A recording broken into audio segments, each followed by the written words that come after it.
how have you learned to strive for a dream of being the best you can be, one of the top players arguably in the history of Mexico, and handle the emotional weight of success and criticism at the same time?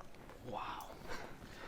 I wanted to give it to you right away. Wow, no, thank you very much. First of all, thank you very much for having me Yeah. here. I've been telling you this privately, but I've been following you since a couple of years, and I've been watching this amazing project that you have, and then dreaming about it, learning about you guys and your guests and stuff, and then suddenly I'm here sharing with you parts of my life, my whole life, and the process, that I've been through. And yeah, going with the question about the pressure, I think that's one of the key things, not only with athletes, not only with like people who have jobs that requires a lot of like fame and that kind of situations. I think everyone comes from that pressure, sometimes family pressure, in my country, religion, it's a massive subject, then family, culture as well. So every time you're trying to feel some expectation about people. In my case, for example, it was the other way around. My family always let me be whatever I want to be, Really? right? Because I come from a very sport family, right? The father of my mother was a soccer player, professional too.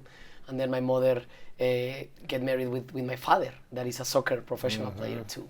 So I was the third generation about soccer players.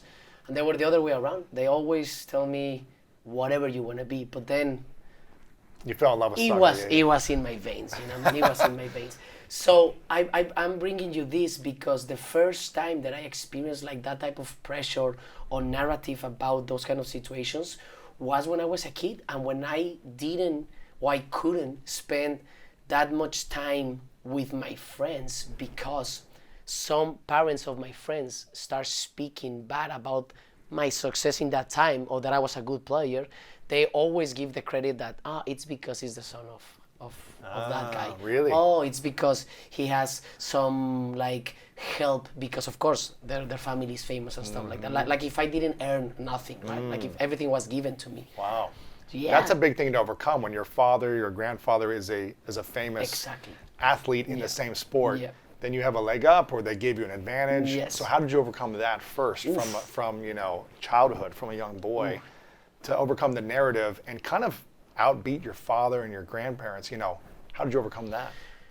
With a lot of mental fitness, man. And I didn't realize in that time, my family, my parents, the advantage that I have in that moment, it wasn't that I was playing because of my family. The advantage that I have over there, it was that I learned from so many things that other people can't learn because they don't have those figures in their life. My dad had a career, my grandfather had a career, so they know about the career. They can teach you the knowledge. Exactly, the things that you cannot see, the things that you shouldn't be doing that much, the things that you should invest more time, etc. Right? So one of them, it was my family saying, they always teach me, like, let's not avoid or let's not suppress. Like, yeah, those things are out of our control. We cannot manage them. We're not going to play to change their minds. You need to keep going in the road that you want to be. And they always ask me, do you want to play professional soccer player? That was the main goal, right? Professional soccer player. Every single time I was, yes. And they told me, well, these obstacles are the ones that are going to make you stronger for those things, even when I was a kid. So being surrounded amazing people, or people that are in the same vibration as you, it's key. It's key, man. And unfortunately, there's people that, for example, there are kids over there that they don't have that probably. They don't have even parents, they don't have brothers, they don't have people around that.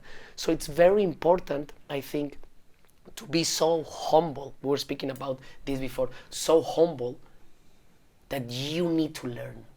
And my family teach me that without teaching me that, right? Because I trust so much in them because my father, like, I have tangible evidence that my dad told me, look, I did this and it worked out. And look, son, I didn't do this, something that I should have done. And look what happened. And look what happened to me. I could have a better career if I didn't do this, if I slept better, if I take care. Yeah, but I didn't drink alcohol. Exactly, stuff like that, situations, right? So that was the first time about the pressure because I was the son of, and the grandson of, But something that it was very beautiful, inside my house, inside my family, we took that in a joking and loving way. Even my grandfather did an amazing job of like saying, look man, you cannot speak to me like 1v1 until you do this, in a very joking way, in a very like, son, I love you, I know your worth is amazing, but of course you need to get there somewhere that you need to get, right? So yeah, that pressure and that situations, I start a little bit living with that. But man, the only way that I learned, it was, I think, the bravery of my family and myself to go for it and fall and fail, right? To don't achieve things that I didn't achieve in that time. To feel the pain of growth. You know, to be in the spot. No, people, when you say to people be in the spot, they imagine just a soccer player playing in the stadium. That's the spot. No, the spot is being in those situations where things are not going your way, man. Right. When they tell you you are not good enough. A lot of managers told me you are not good enough. Really? A lot of situations, it didn't happen for me. For example, when I was 17 years old, my teammates of the national team won for the first time a World Cup under 17. And I was in the list of the 26 players, and just 23 go there. So I was just caught in the last minute. No way. And wait about that, Luis.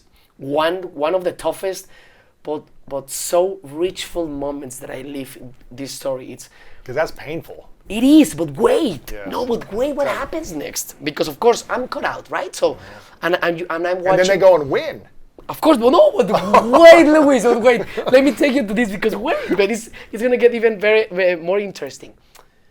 They're doing very good. I'm in Guadalajara doing my stuff and trying to, I say, like, climb the ladder to get to first division, no? To professional like division. Anyway, and you are watching on the TV and news that your teammates are doing great. That's great. Then suddenly, the owner of the team that I was playing that time invite me and invite another teammate, knowing that we were in the whole process, but we didn't go there of the national team. But we were cut out. Yeah.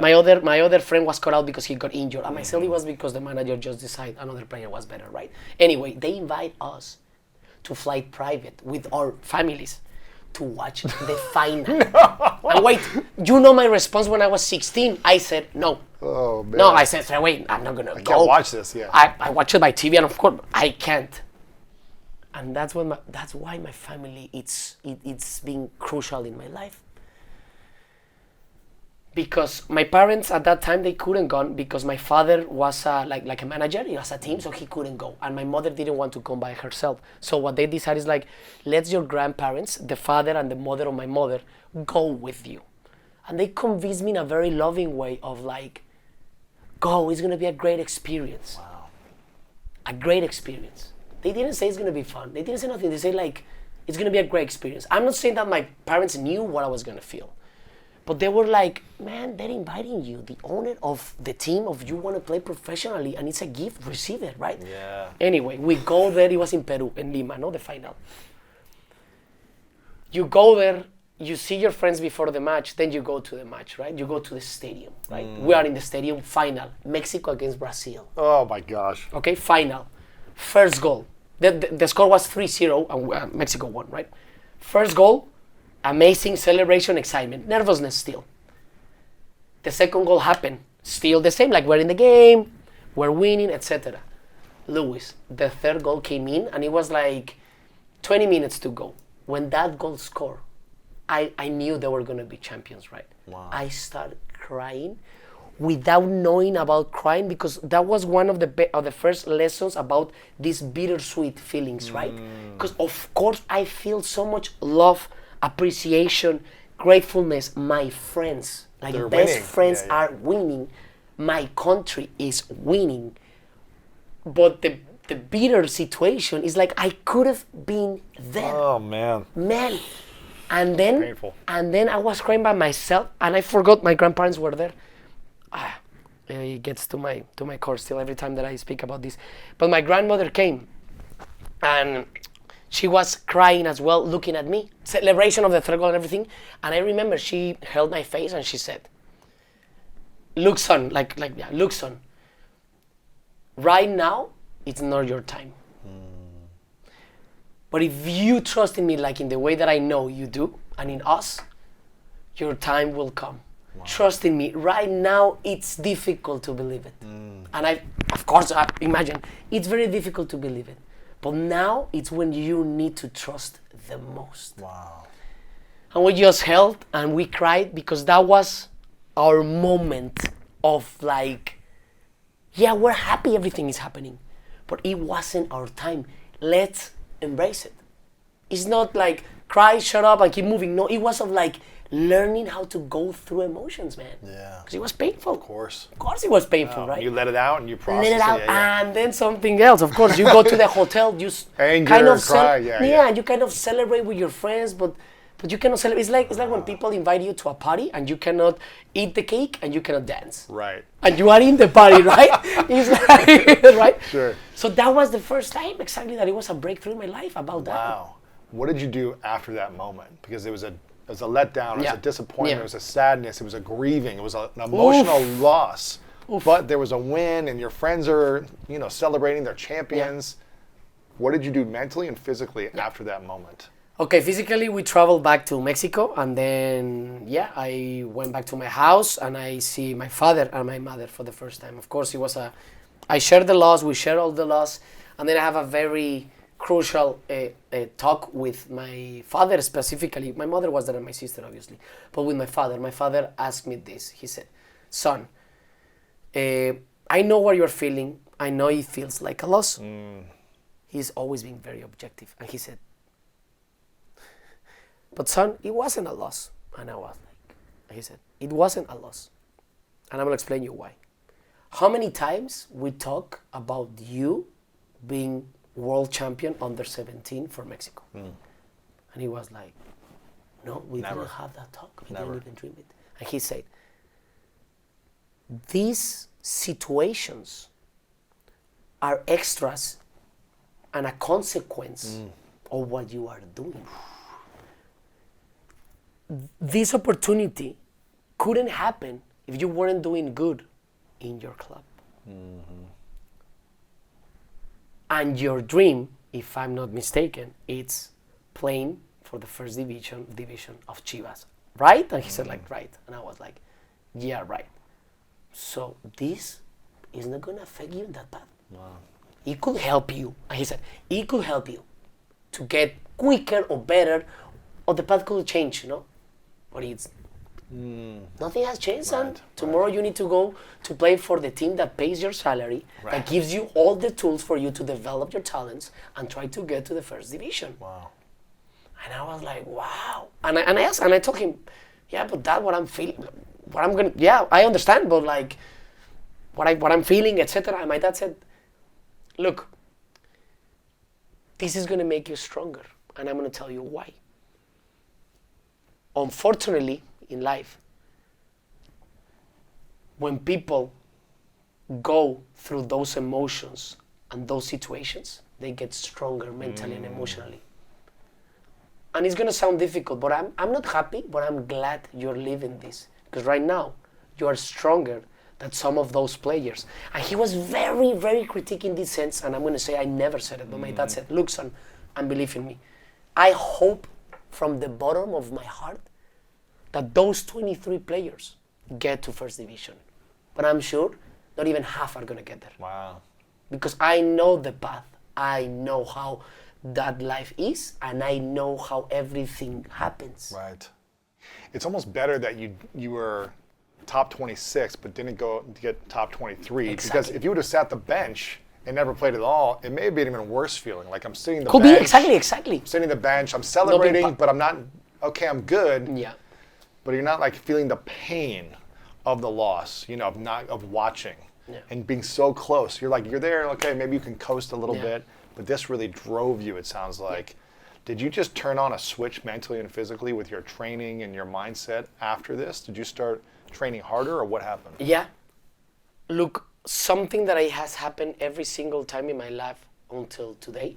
In that moments, I didn't have the knowledge or the experience, right? And I mean, that's why School of Greatness and these projects are made for. It's like going through all of that, release the stress, release a lot of like stuff that you are like carrying it, and it opens up energy. Now I can explain it like that with my experience, but at that time I didn't know. Or what I knew, it was like, if I'm feeling something, look, if you're feeling sad, cry.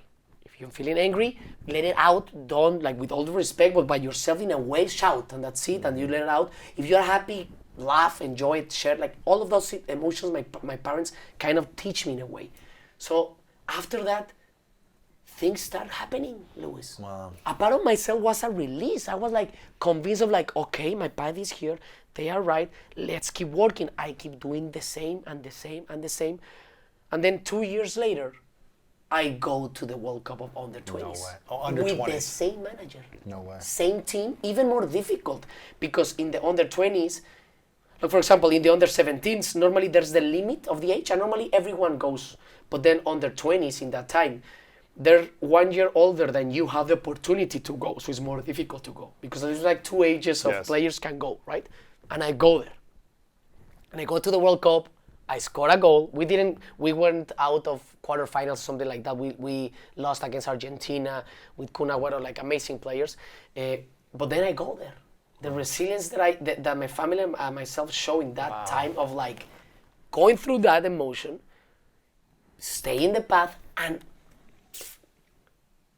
when it feels, or sometimes in these like path or tunnels that we call, even where you cannot see the light, that you can feel, make yourself like believe, faith.